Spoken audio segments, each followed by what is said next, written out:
السلام عليكم ورحمة الله تعالى وبركاته.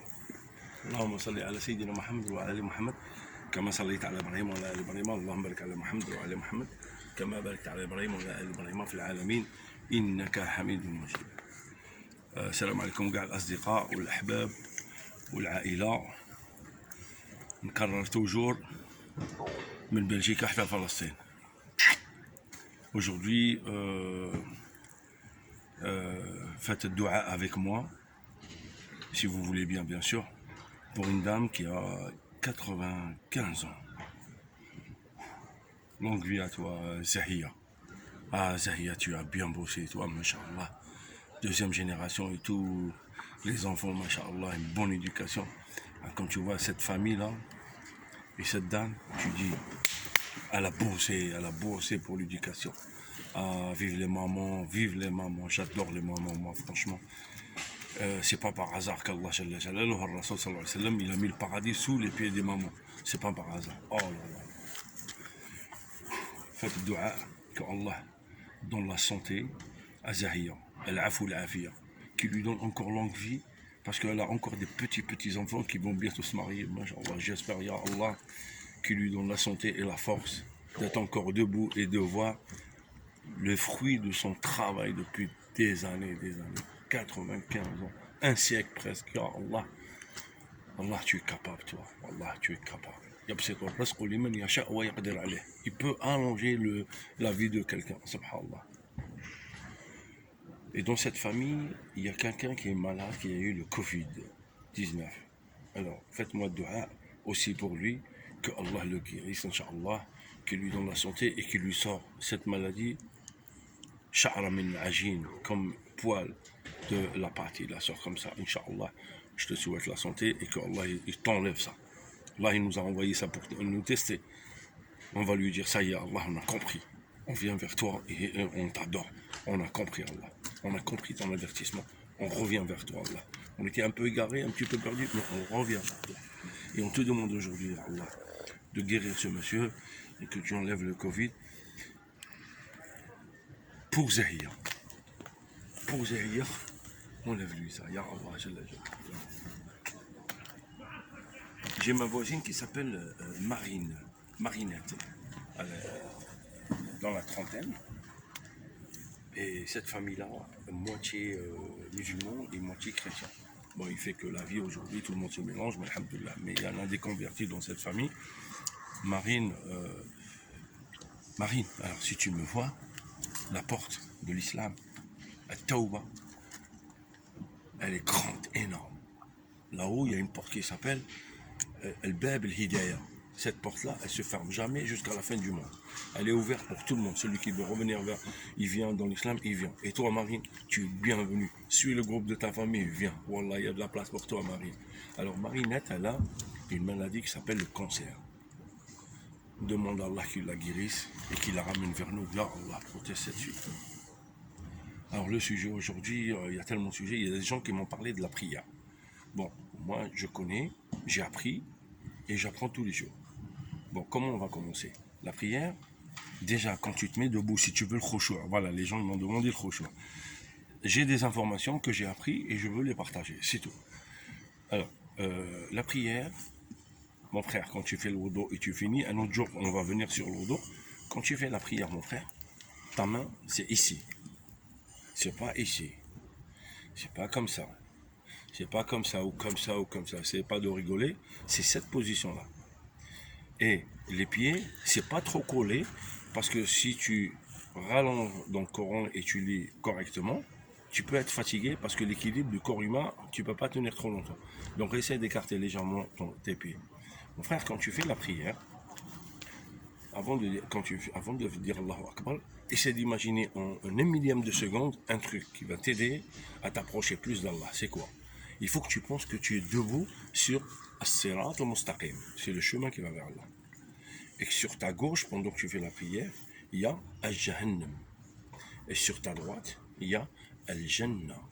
Et derrière toi, il y a quelqu'un qui s'appelle Malak al-Maut, l'ange de la mort. Pendant que tu fais ta prière, il attend derrière pour qu'il t'arrache la vie. Il attend l'ordre. Si tu imagines tout ça, crois-moi, tu vas être là. Iblis, il a un seul pouvoir que Allah il lui a donné. C'est quoi? Il vient te citer sur les oreilles. Il n'a aucun pouvoir sur toi. Iblis, ليس سلطانه عليهم, ليس سلطانه على المؤمنين وعلى الكافرين. Bon, il n'a aucun pouvoir sur les pieux, les gens qui font la prière, qui sont droits, et il n'a pas le pouvoir sur les autres, qui sont égarés. Alors, selon toujours ce que j'ai cherché et j'ai trouvé, comment ça se fait que Iblis, il n'a pas le pouvoir sur les autres, qui ne sont pas pieux et tout? Pourquoi? Tout simplement parce qu'à la fin du monde, Iblis, il dit « Inni bari'un minkum ». Iblis, il dit « Moi, je suis libre, moi, je suis innocent, moi, je vous ai rien dit, moi, je vous ai pas forcé de me suivre. Je suis innocent. » Donc, à partir du moment où quelqu'un il est innocent, donc il a pas de pouvoir sur toi. Donc, lui, il vient juste te citer des trucs et toi, tu vas le suivre. En plus, on ne peut pas blâmer Iblis parce que s'il était notre responsable, parce qu'on l'a suivi, normalement, on ne doit pas rentrer à l'enfer. Parce qu'on va donner nos fautes à lui. Alors pourquoi les gens ils vont à l'enfer? Parce qu'ils sont responsables de leur choix. Ils ont choisi le chemin d'Iblis. وَزَيَّنَ لَهُمْ أَعْمَالُهُمْ وَصَدَّهُمْ عَنِ السَّبِيلِ. Iblis, son rôle, c'est juste de faire de l'éclairage sur ce que tu fais de mal. Et quand tu pars, tu dis, bah, j'ai raison, moi l'alcool je bois, moi j'en ai rien à foutre, moi j'agresse et tout, je fais ce que je veux et tout. C'est ça, زَيَّنَ لَهُمْ الْأَعْمَالِ وَصَدَّهُمْ عَنِ السَّبِيلِ. Donc, Iblis, ليس له سلطان على الكافرين ولا على المؤمنين. Uniquement là. Pendant la prière, mon frère, si tu vois que Iblis il vient, et on a dit que l'enfer il est sur ta gauche, qu'est-ce que tu dis? كان واحد الدعاء صلى الله عليه وسلم محمد صلى الله عليه وسلم يدي أعوذ بكلمات الله التامة ومن كل شيطان ومن كل عين لامة. Quand tu répètes ça fait fuir Iblis. En plus, tu rajoutes un truc, tu dis et tu craches 3 fois sur ta gauche qui est l'enfer. Tu fais quand tu vois qu'il vient là. Pendant la prière, mon frère ou ma soeur essaie de t'isoler quand tu fais la prière fardin, tout seul, ou dans le jama'a. Bon, jama'a, tu es un petit peu protégé, mais quand tu es tout seul, essaie d'éteindre ton portable. Ou ne le mets pas à côté, parce que quand tu y sens, tu regardes. Et le fait de regarder, tu es égaré. C'est qui? C'est Iblis. Ma soeur, éteins le feu, éteins toutes tes affaires et rentre faire la prière. Assure-toi qu'il n'y a rien qui va t'empêcher pour faire les 5 minutes ou 10 minutes de prière. Laisse pas le gaz allumé, des trucs comme ça, faire en tête. Arrange-toi pour que de telle façon qu'il n'y a aucune excuse qui interpelle pendant ta prière. Et tu vas voir, quand tu élimines tout ça, plus le khushu' et tout, tu t'approches. Après, il y a la lecture. Bismillahirrahmanirrahim. Alhamdulillahi Rabbil Alamin Ar-Rahmanir Rahim.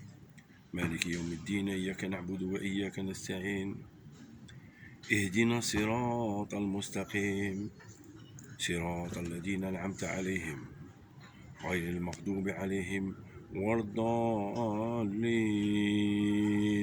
صدق الله العظيم. بسم الله الرحمن الرحيم. ويل لكل همزة لمزة الذي جمع مالا وعدد يحسب أن ماله أخلد كذب بدنا في الحطام ذاك من حطم الله والله مقدر للطلع الفداء إن على مصدر في عمد ممددة. Frères et sœurs, 2 façons de lire. La première, c'est tu prends ton temps avec Allah. Tu dis à Allah, je t'adore. Et je donne mon temps. Et je prononce correctement la prière, le surat. Et tu vas voir, au lieu de 5 minutes, tu vas faire 10 minutes de ta prière. Et Allah, il a dit, Allah, il a dit, j'ai créé l'ange et les humains juste pour m'adorer. Et là, tu montres à Allah que tu adores. Celui-là que tu lis très vite, tu es en train de dire Allah, j'ai pas le temps, j'ai rendez-vous pour un poste ou un truc comme ça. Mon frère, écoute bien celle-là. Quand tu vas chercher du boulot, qu'est-ce que tu fais? Tu te sapes, tu te parfumes, tu brosses tes dents, tu fais bien, moustache, barbe. Le col, tu vas comme ça, CV plein, la sacoche, cravate, tu rentres comme ça. Avec l'assurance, le patron, tu étales ton CV, vous discutez, à la fin, qu'est-ce qu'il vous dit? Vous êtes disponible quand? Je suis disponible tout le temps. Vous êtes disponible quand? Nuit et jour, monsieur. À partir de demain, à partir d'aujourd'hui, si vous voulez que je commence.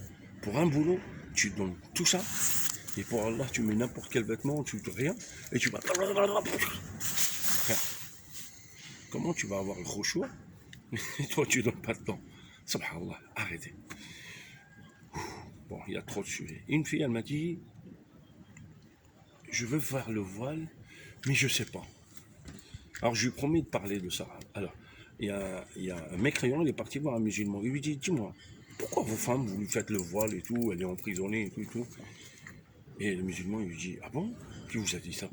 Elle porte le voile parce qu'elle est convaincue, moi je ne vais pas forcer. Alors comment il a eu la sagesse de répondre ce monsieur? Il lui dit, écoute-moi, toi, mécréant, il n'a pas dit mécréant, il lui dit, toi, quand tu as un diamant, tu le mets où? Ah bon? Chez moi, dans un foulard et je le cache. D'accord. Et tu le caches pourquoi? Parce que je le protège et je l'aime et c'est une richesse.